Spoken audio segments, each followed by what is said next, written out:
Welcome to the Catholic Table Talk podcast. This is where everything Catholic is on the table.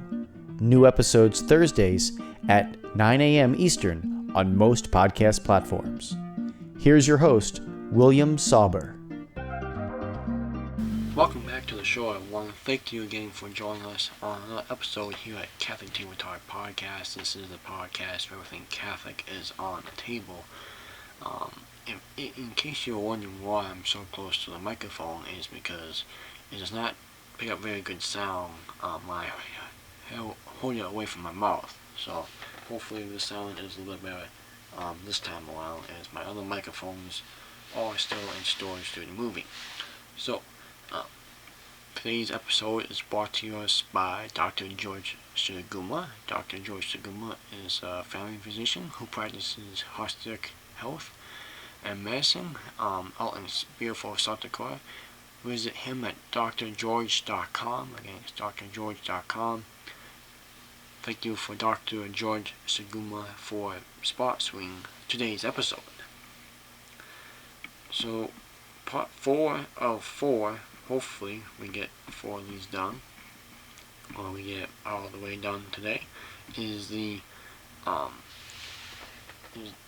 notes I took during Lent. And the last 3 turned out okay. Like the first one was the biggest hit. So I'm going to try to get this one done. Try to get the rest of them done. If not, I might not do another one. But this is hopefully probably the finale. So, with that, again, this is for meditation. This is for prayer. This is kind of for your reflection. Again, this is notes I took during Lent from multiple other podcasts, other researching the faith, like I always try to do. I always try to get more closer and more about the faith and all that during Lent. So this was very rich for me this past Lent, and hopefully this is more. Hopefully this is for your benefit as well. Please let us know down in the comments as well. So we'll begin.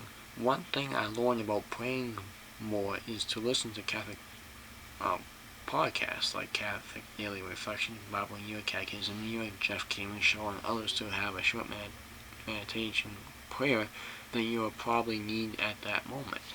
So,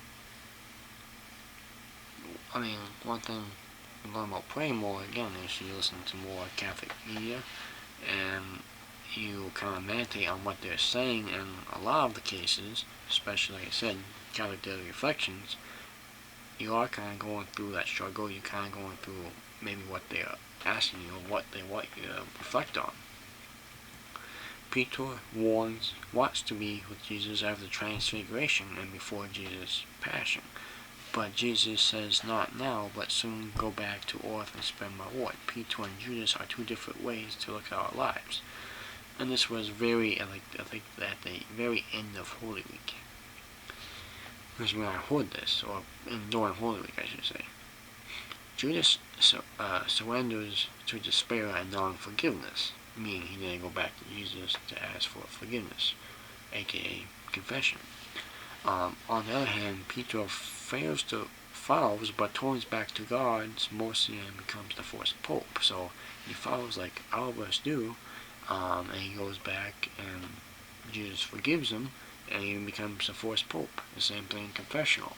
You follow, you sin, you go to confession, and then great things will happen if you cooperate with God's grace. Father Mike Schmidt says, when you think of something that stands out to you in the Bible, write it down, which is what I'm doing. In the first few chapters of Joshua, we see the Israelites cross the Jordan on dry ground like their parents did in the Red Sea, and we see that God shows them to follow Joshua. So again, that's kind of connected, the Red Sea and the crossing the Jordan. Read Psalm 123, easy to remember. Psalm 123 for mercy, if you need, or if you want it to be close to Christ's mercy, or if you want more mercy, go to Psalm 123. Keep praying for each other and pray for a priest. And we always know to pray for each other, and we think, there's no such thing as a perfect, good, great Catholic, But if you're a practicing Catholic, you should be praying for everyone else, and you should be praying for priests, but priests get left out quite a bit. And so, pray for a priest. Amen is spoken the same way in all the languages. So it doesn't matter what type of language the Mass is in, it's always Amen, which is pretty cool. At least you get one word. At least you get one word that you know if you go to a different language Mass.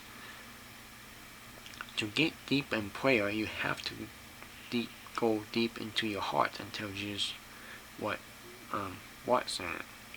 So you have to go deep in prayer. You have to go deep in your heart and really examine talk to him, what you're going through. I mean, he knows, but he wants to tell you. He wants you to tell him that. We need to listen to the readings at Mass to prepare ourselves to receive the Eucharist. And I think this is very important, not especially for our benefit and reminder, but for our children. Is kids technically, and we do, maybe get tired, maybe fall asleep during the readings and the sermon, but it's the liturgy of the Word before the liturgy of the Eucharist, and it really helps to prepare us to meet Jesus in Word and Sacrament. You have to meet him in Word, and then you got to meet him in Sacrament. Palm branches mean a sign of victory. That's why they were always shouting for joy when Jesus rode in on the donkey on Palm Sunday. Yeah, because palm branches mean victory. He's the king. The procession of Palm Sunday is like the Old Testament with other people. Judas Maccabeus, after defeating the Greeks, went to cleanse the temple, and they threw their garments down like they did for Jehu when he was made king. The Jews turned on Jesus on Holy Monday after he cleanses the temple of the Jews, not the Romans. So, again, it's like the Old Testament with other people. So the Old Testament and New Testament kind of intertwine again. This is from Saint Angela Marcini. When we contemplate the sufferings of Jesus, he grants us, according to the measure of our faith, the grace to practice the virtues he revealed during those sacred hours, meaning his passion. Like St. Padre Pio did, he had a lot of same sufferings of, at least believe, of Jesus. So once we contemplate that, we kind of get more, get more grace. In his autobiography, Before the Dawn, Rabbi Israel Zaliang relates his conversion to the Catholic faith. When he was 12 years old, he visited the home of his Catholic friend, where he noticed on one of the walls a plain wooden crucifix. He wrote, It seemed that in that white room, and in the presence of the crucifix, one could not help but being sincere, gentle, and good. Sometimes I did not know why. I would raise my eyes to the crucifix and gaze for a long time at the figure hanging there. The crucified one, moreover, awakened in me a sense of great compassion. I had the same strong impression of his innocence as of his pain. So basically, you invite your non-Catholic friends, if they're Protestant or whatever, and they look up at a crucifix on your wall, and they're amazed by it. We almost take crucifixes for granted on our walls because we're all passing every day. We don't really look up at them. Let us gaze for a long time upon the crucified one as we join with him through Holy Week. Something within us will change too, as it did for Rabbi Zali, who eventually became the chief rabbi of Rome. Although it cost him a great deal to follow Christ, the crucified one called him to something much greater than the crosses he would endure. Zali wrote, Christianity represented for me the object of a longing for a love which should temper my soul's victory, an incomparable beauty which shall quench my desire for beauty.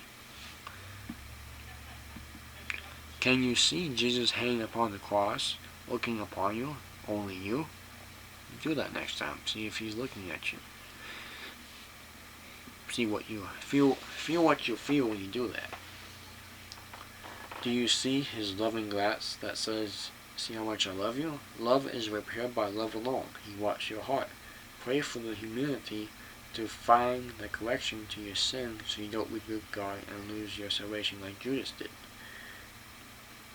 Our eyes are closed to Jesus in the Eucharist, like the two disciples' eyes were closed in the breaking of the bread after Jesus rose at Emmaus.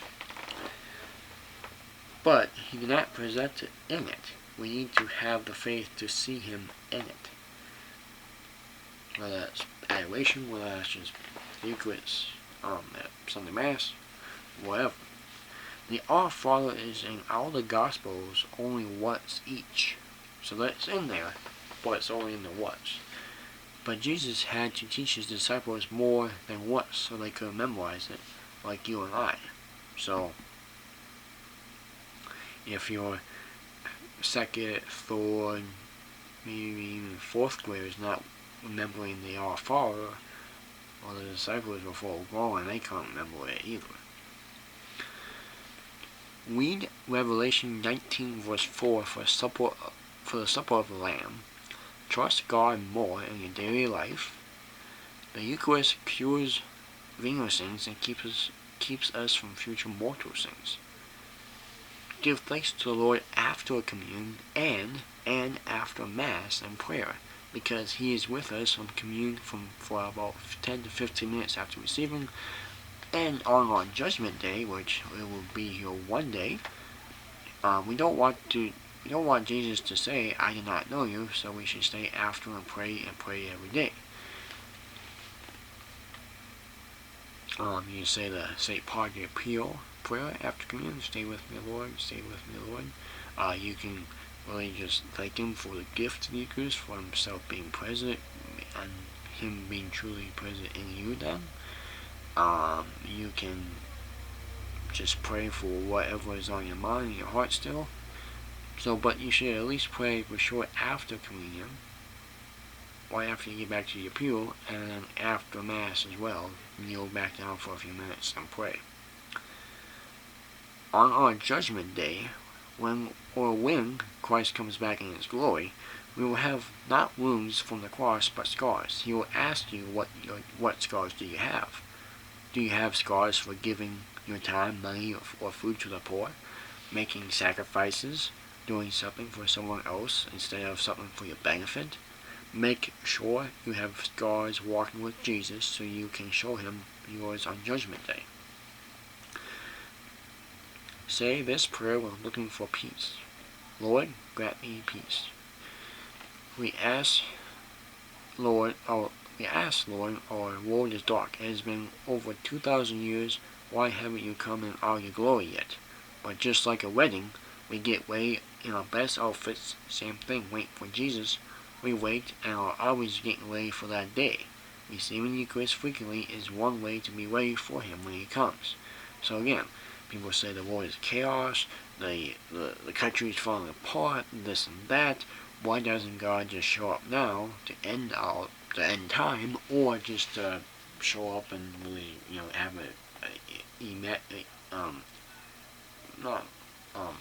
a vision, I guess, where I'm blinking on the word, but like family and stuff, like Mother Mary has.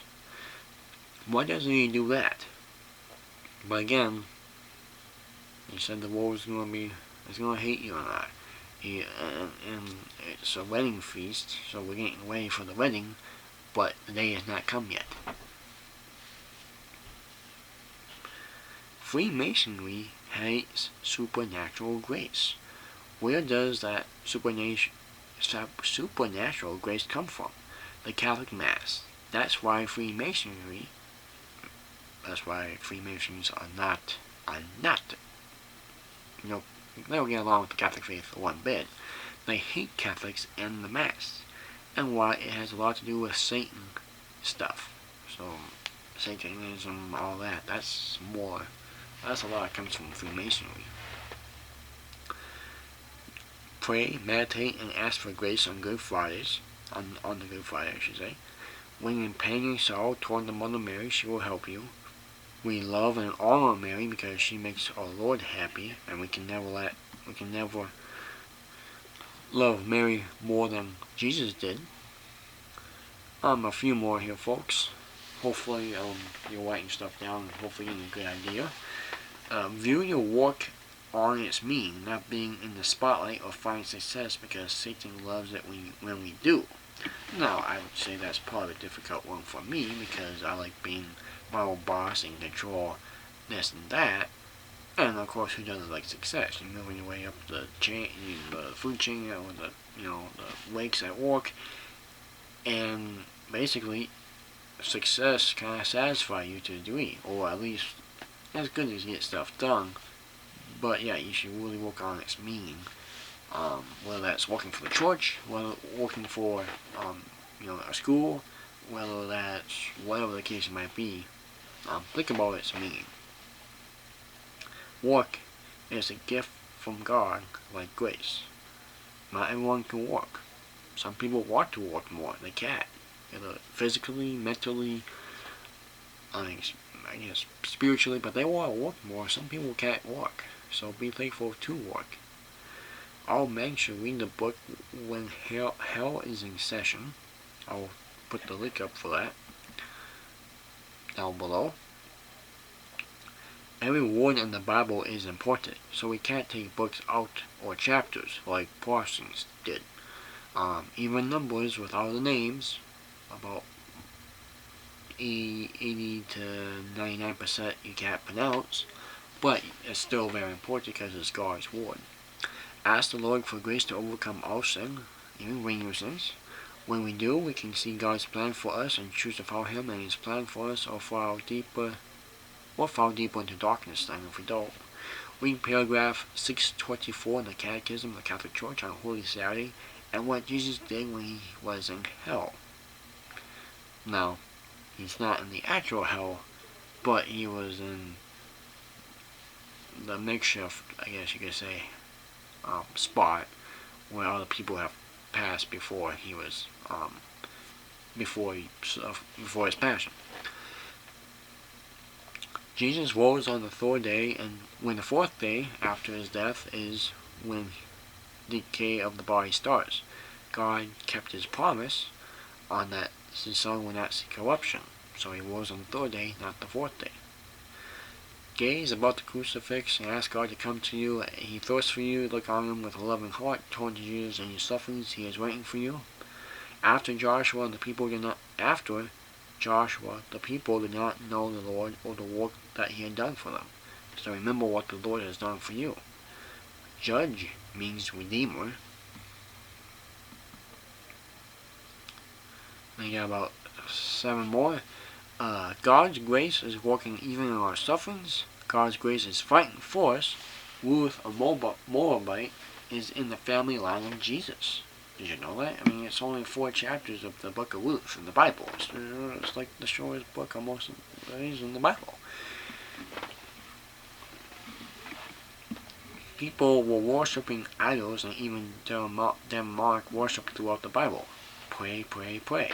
Every day. You gotta pray, pray, pray. Every day. Pope Benedict XVI said, on Holy Saturday, God is hidden. He waits in patience for Easter Sunday. When you sing, you pray twice. So, I don't care if you're not a good singer or not, you should at least do your best to sing, because you're praying twice when you're singing at Mass. On Holy Saturday, or any day of the year, ask Mother Mary to make your heart like hers on the fourth Holy Saturday. She kept a vigil. She had hope. Saturdays during the year in the church are devoted to Mary, especially the fourth Saturday devotion. Ask for her intercession to bring you closer to Christ and His church. When the Mass is over, our mission is not we are to bring God to the world, and our hope, joy, prayer, and life is to bring others to Christ. Let me read that. When the Mass is over, our mission is not true, because we are to bring God to the world, and our hope, joy, prayer, and life to bring others to Christ who do not have hope. Jesus did the unthinkable and went down into hell on Holy Saturday to free those who died in the white state with Him and were waiting for Him. That must have been a nice sight, huh? I mean, that was the wedding. They were they were down in the state of grace, but they couldn't go to heaven yet. Well, hey, look who showed up in about 12 hours. He's gonna rise from the dead. I'm talking with him. That's pretty cool. Last one, Revelation 21:1. First of all, we end with Revelation, so that's pretty cool. Revelation 21 verse 1 reveals the end of time. Revelation describes a new heaven and a new earth that will come out at the end of time, showing how Christ came into the world not simply to judge, but to redeem and renew his glorious bride, the church. Then read Revelation chapter 22 verse 1 on the Eucharist. And that is that. We got through it. If I went a little fast, I apologize. Maybe I had to turn the volume again. Again, I apologize. But again, it's a good for meditation, reflection, prayer, something to remember. And it's a good refresher and all of that. So, anyway, hopefully you enjoyed all of the 4 parts. Let me know in the comments below if we should do something like this again in the future. Also, don't forget to like, subscribe, and comment on the platforms. Also, reviewers can visit our website, CatholicTableTalk.com, and a show topic request or speaker request, email us at CatholicTT@gmail.com. Again, it's CatholicTT@gmail.com. And thanks for Dr. George again for sponsoring today's show. And we'll see you next time, folks. God willing, same time, same place. Stay in the state of grace. Go to the sacraments frequently, and reflect and meditate over this today and on the weekend. And we'll be back with another great episode. Let me just throw this out there real quick, folks. Next week, we will have Matthew Pletz. I think I said his last name right. On the sacredness of fasting and abstaining from meat. So, again, not during Lent, but it's a good thing to do out here as well. That is next week with Matthew Pletz. So join us then, and God willing, we'll see you next week. Thank you for listening to this week's episode of the Catholic Table Talk podcast, where everything Catholic is on the table.